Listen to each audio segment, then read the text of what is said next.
सभी को नमस्कार। जय गुरुदेव जी की। आप सबके भीतर बैठे परमात्मा को नमस्कार, साधुवाद, वंदन। मैं कालू राम माली आप सभी को दिल की गहराइयों से प्रणाम, नमस्कार, वंदन करता हूँ। सज्जनों, पिछले काफी समय से ऑनलाइन के माध्यम से अपने अनुभव की बातें आप तक प्रकट करने का समय नहीं मिला। प्रकृति सब अपने सिस्टम से सबको अवसर देती है। मनुष्य केवल निमित्त मात्र है। आप सबका प्रेम और गुरुदेव जी की असीम कृपा से आज मैं मेरे निजी व्यवसाय से अनुभव की बातें आपसे सीखने का, समझने का प्रयास कर रहा हूँ। सज्जनों, मैं गुरुदेव जी को साष्टांग प्रणाम वंदन करता हूँ, जिन्होंने मुझे जीवन की वास्तविकता को समझने के प्रति शब्द शक्ति प्रदान की है। पिछले 15 वर्षों से मैं अनेक प्रकार के सार्वजनिक, सामाजिक, धार्मिक कार्यक्रमों में निरंतर टीम के साथ जुड़ा हुआ रहता हूँ और अभी भी मेरा वही प्रयास है, क्योंकि जहाँ सार्वजनिक जगह होती है वहाँ सब कुछ सीखने को मिलता है, समझने को मिलता है, सुनने को मिलता है। मैंने गौशाला, मंदिर, स्कूल, समाज सेवा और धार्मिक आयोजन में भी सदस्य के रूप में भागीदारियां निभाई है। गुरुदेव जी ने मुझे जो मंत्र दीक्षा में आदेश दिया है उसके मुताबिक मैं निरंतर एक ही कार्य से जुड़ा नहीं रह सकता हूँ, क्योंकि जहां तक मैंने 15 वर्ष की इस जीवन काल की यात्रा में जो देखा है, शायद किसी भी प्रकार का संगठन हो, वहां पर ज्यादातर भावनाएं ही जुड़ी रहती है। मनुष्य किसी भी धार्मिक, सार्वजनिक, सामाजिक संगठन में जुड़ जाते हैं, लेकिन वो केवल भावनाओं से जुड़ते हैं। सबसे पहले तो शिक्षा की कमी है, वह हम सबको परेशान कर रही है, क्योंकि शिक्षा के बिना हम जीवन को समझ नहीं पाते हैं, वास्तविकता को जान नहीं पाते हैं। दूसरी बात, इस प्रकृति में पद, प्रतिष्ठा, मान, सम्मान, ये भी एक सबसे बड़ी बाधा है। उसके कारण मनुष्य उचित कर्म नहीं कर पाता है। हम निरंतर गुरुदेव जी की आज्ञा अनुसार एक निष्काम कर्म योगी भावना से कर्म करने का प्रयास करते हैं, और जहाँ भी जिस कार्य में हम शामिल होते हैं वहाँ अगर ये आ, साबित नहीं कर पाते हैं तो हम वहाँ से रास्ता बदलते हैं, क्योंकि ये हमारी मजबूरियां मानी जाती है। क्योंकि हमें केवल गुरुदेव जी की आज्ञा अनुसार ही कर्म करने का आदेश मिला है। हमें भी दुख होता है कि जहाँ हम किसी कार्य में शामिल होते हैं और वह पूरा नहीं कर पाते हैं, या हमारी वजह से अगर उस कार्य को आगे नहीं बढ़ाया जा सके तो भी समस्या होती है। लेकिन कार्य को पूरा करना किसी एक के बस की बात नहीं होती है, ये पूरी टीम का नेतृत्व होता है, और उसमें विचारों का भी आदान प्रदान बहुत आवश्यक है। दूसरी बात, जो भी हम कर्म करते हैं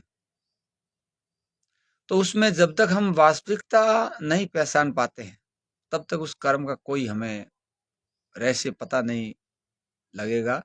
केवल ऐसे ही भावनाओं के साथ जुड़े रहे तो वो जुड़ना मात्र होता है, कर्म की कोई गति नहीं होती है।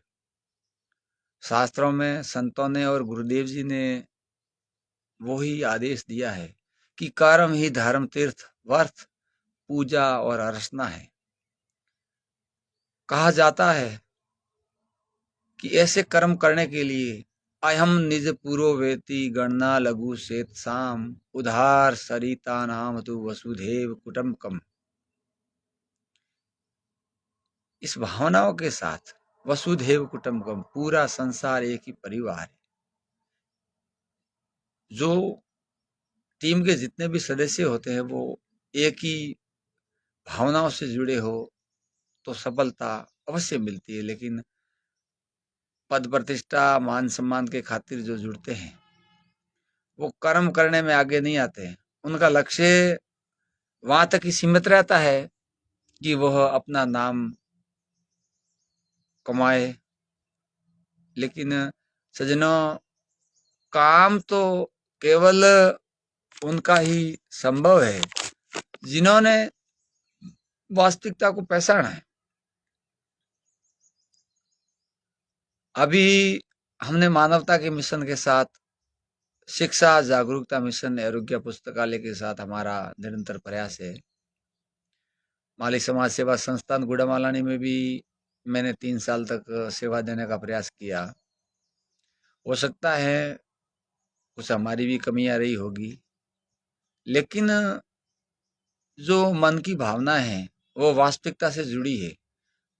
और अगर वहाँ भावनाओं का सही सम्मान हो और वास्तविकता को नहीं पहचाना जाए, फिर हम वहां से जुड़े अवश्य हैं, लेकिन भावनाओं से हटकर है।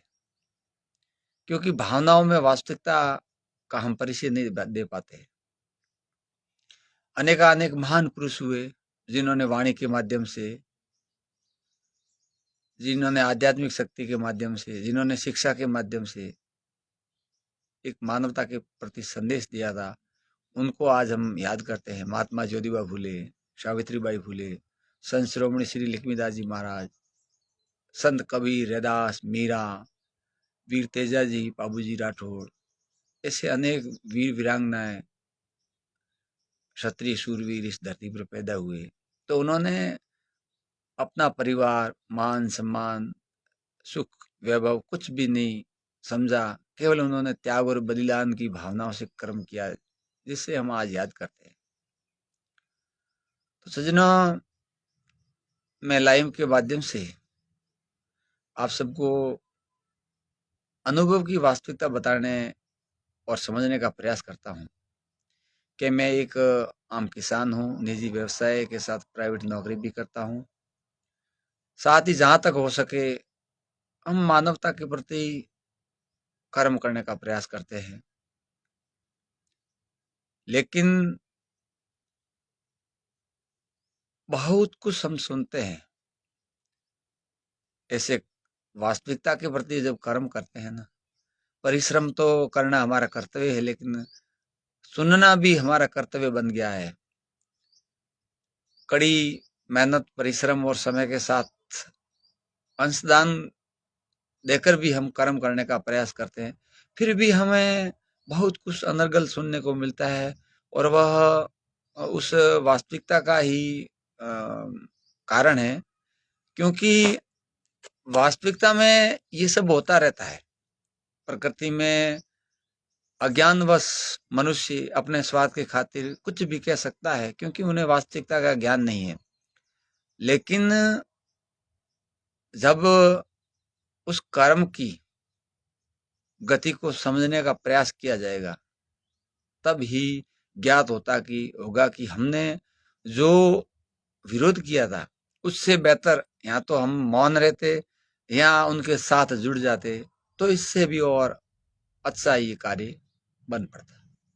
लेकिन ऐसा नहीं हो सकता है, क्योंकि जहाँ शिक्षा की कमी है, जहाँ संस्कारों की कमी है, और सबसे बड़ी सज्जनों ये बात है, जो व्यक्ति गुरु की सानिध्य में नहीं रहा है और उन्होंने अपने आप को नहीं पहचाना है कि मेरा जीवन है, उसका लक्ष्य क्या है और मेरे कर्म क्या है और मैं जो कर रहा हूँ वो क्या उचित है या नहीं है, तब तक वह केवल भावनाओं की नदियों में डूब रहा है। देखा जाता है जहाँ भी एक भावनाओं का वेग उमड़ता है, तो वहाँ कुछ क्षण के लिए ऐसा लगता है कि ये नदी है, वो समुद्र में जाके सम्मानित हो जाएगी और हो सकता है ये समुद्र को भी हिलाएगी।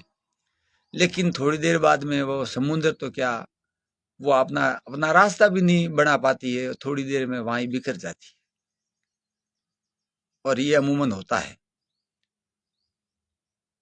आप सबसे एक ऑनलाइन के माध्यम से मेरा करबद्ध निवेदन रहेगा कि इस जिंदगी में मनुष्य के पास केवल कर्म के सिवा कुछ भी नहीं है। पता नहीं इस जिंदगी का सफर कब रुक जाएगा, कर सले कुछ ऐसे कर्म, जीवन धन्य हो जाएगा, जीवन धन्य हो जाएगा। हम समाज गंगा में अगर कर्म करते हैं तो उसकी छत्र छाया के नीचे बैठकर समाज की तमाम समस्याएं, नवीन समाज की जागृति का कर्म कर सकते हैं। प्रतिदिन हम देखते हैं कि ऐसे बहुत सारे अनर्गल कर्म हो रहे हैं, लेकिन सामाजिक मर्यादा, संस्कार, शिक्षा, ये सब कुछ धराशायी होने के कारण पैसों के बल पर मनुष्य अपनी इच्छा से जो भी कर रहा है और उससे समाज की मर्यादाओं की धज्जियां उड़ रही है। सज्जनों, ये सार्वजनिक जितने भी कार्यक्रम होते हैं वह इस मानव समाज को सुरक्षित रखने के लिए किए जाते हैं, लेकिन पद प्रतिष्ठा और धनवान लोग उसे उचित तरीके से नहीं करने देते। तो सज्जनों,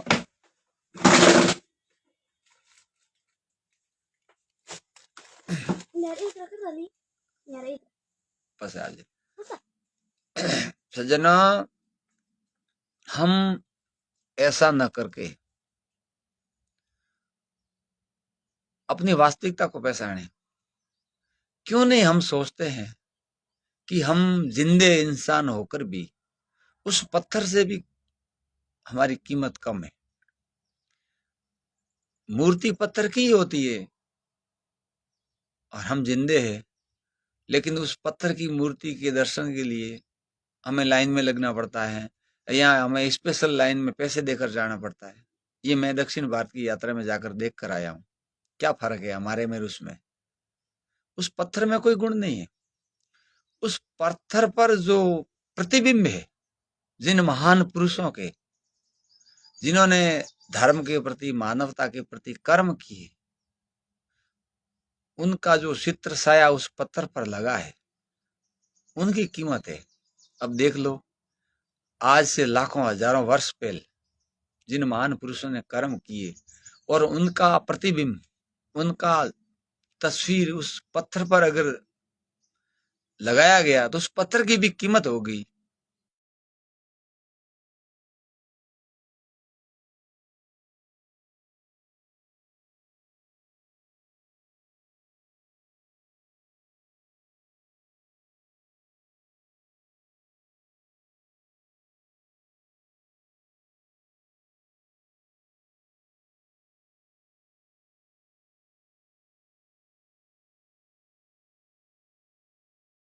इसका कारण क्या है? हम सही कर्म नहीं कर रहे हैं। किसी कवि ने ठीक ही कहा है कि इस दुनिया में कीमत केवल उन महान पुरुषों की होगी जिन्होंने अपने आप को मानव समझा और मानवता के प्रति कर्म किया। अन्यथा पद प्रतिष्ठा और मान सम्मान एक पानी के बुदबुदे की तरह हमें अपने आप को प्रसन्न करता है, लेकिन थोड़ी देर बाद में वो नशा उतर जाता है। और अगर जिन्होंने कर्म किए हैं उनका युगों युगों तक नाम रहता है। हमें मानव जन्म मिला है तो इस प्रकृति के प्रति कुछ करके जाए। ऐसा एक पेड़ भी लगा के जाए जिसकी छाया में बैठकर कोई सुकून ले, आराम से बैठ सके, कोई प्यास बुझा सके पानी से, या कोई राहगीर चलता कोई विश्राम स्थल में जाकर बैठ सके, या कोई शिक्षा ग्रहण कर सके, या कोई आध्यात्मिक शक्ति को पहचानने के लिए कुछ कर्म कर सके तो ही हमारा जीवन सार्थक है, अन्यथा कोई मतलब नहीं है। ये धन दौलत पुत्र परिवार ये सब कुछ तो पशुओं के झुंड में भी होते हैं, वो भी सिंह जंगल के राजा होते हैं, उनकी भी बड़ी बड़ी टीमें होती है, उनके भी सब कुछ होता है, लेकिन सोचने समझने की शक्ति उसमें नहीं होती है। हम मानव है। गुरुदेव जी ने अपने भीतरी शक्ति से बताया है कि आप अपने भीतर प्रवेश करें और अपनी चेतन शक्ति को पहचाने और अपने आप में सब कुछ संभव है उसे जाने। मैं किसी की आस्था को ठेस पहुंचाना नहीं चाहता हूं, लेकिन जितनी भी कर्म कांड की विधि है, तीर्थ व्रत पूजा अर्चना मंदिर मस्जिद सरस गुरुद्वारा दान पुण्य यज्ञ, हालांकि हम सब करते भी है और करना भी चाहिए, लेकिन ये क्रियात्मक साधना है। इनका लक्ष्य अगर वास्तविकता को पहचानना है तो बहुत अच्छी बात है, नहीं तो आप प्रकृति के गुणों तक ही सीमित रह जाओगे। जैसे आप प्रतिदिन ध्यान कर रहे हो, प्रतिदिन मंदिर जा रहे हो, उसका लक्ष्य अपने आप को पहचानना है, तब तो आपका कर्म असली है। और यहाँ आपको केवल प्रकृति तक सीमित रहना है, आपको फल अवश्य मिलेगा, लेकिन लक्ष्य संभव नहीं है। और मनुष्य का केवल एक ही लक्ष्य है, जन्म मृत्यु जरा और व्याधि, जन्मना मरना बुढ़ापा और बीमारी, बार बार ये चक्र चलता रहता है। अगर इससे छुटकारा मिलता है तो ही आपको जो मनुष्य जीवन मिला है उसकी सार्थकता संभव है, अन्यथा कोई मतलब नहीं माना जाता है। कहा गया है ब्रह्मा विष्णु आहाद महेश्वरा, कोई आवा घमंड में उस अक्षर के लगे नी मात्रा, वही तू रटिया करे हंसा, वेगम गम कर रे वेगम देश वेद से न्यारो, जन्म मरण भव डर रे हंसा, वेगम गम कर। तीन गुण ब्रह्मा विष्णु महेश है जो इस शरीर में विद्यमान है, और ये पांच तत्व जल वायु पृथ्वी तेज आकाश, इससे ये शरीर बनता है। ये 8 प्रकार की जड़ प्रकृति है, नवमी सिद्ध चेतन प्रकृति है। उसका अगर ज्ञान हम प्राप्त कर ले तो ही जीवन संभव है। मनुष्य परमात्मा घट में है लेकिन बाहर ढूंढ रहा है। मृगा की नाभि वसे कस्तूरी, नहीं मृगे को वेरा, रनी वनी में फरे भटकता, सूंगे घास घनेरा, गुरु बिन घोर अंधेरा, संतों गुरु बिन घोर अंधेरा। परमात्मा सब घट व्यापी है। बाहर हम अज्ञानियों को समझाने के लिए अलग अलग प्रकार के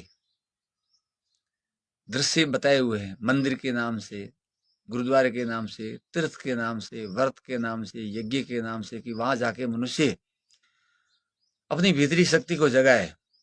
लेकिन हम केवल मनोरंजन या अपने मौत के डर से उनको हम पूरा करने का प्रयास करते हैं, लेकिन वास्तविकता को नहीं पहचानते हैं, तो अपना लक्ष्य पूरा नहीं होता है।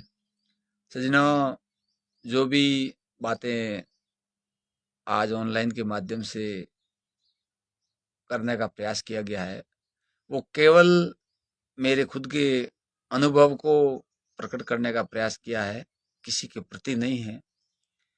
और आप सब मेरे मार्गदर्शक है। ऑनलाइन के माध्यम से या जीवन में कभी मिलना हो तो जो भी मेरे जीवन में मेरे द्वारा जो गलतियां हो रही हैं उसे बताने का प्रयास करें, ताकि जीवन में कुछ वास्तविकता को अच्छी तरीके से समझने का प्रयास किया जा सके। आज केवल इतना ही। आप सबका प्रेम और गुरुदेव जी की असीम कृपा से आगे भी मिलने का प्रयास किया जाएगा। हरि ओम, जय श्री राम, जय गुरुदेव जी की। आप सबके भीतर बैठे परमात्मा को नमस्कार, साधुवाद, वंदन।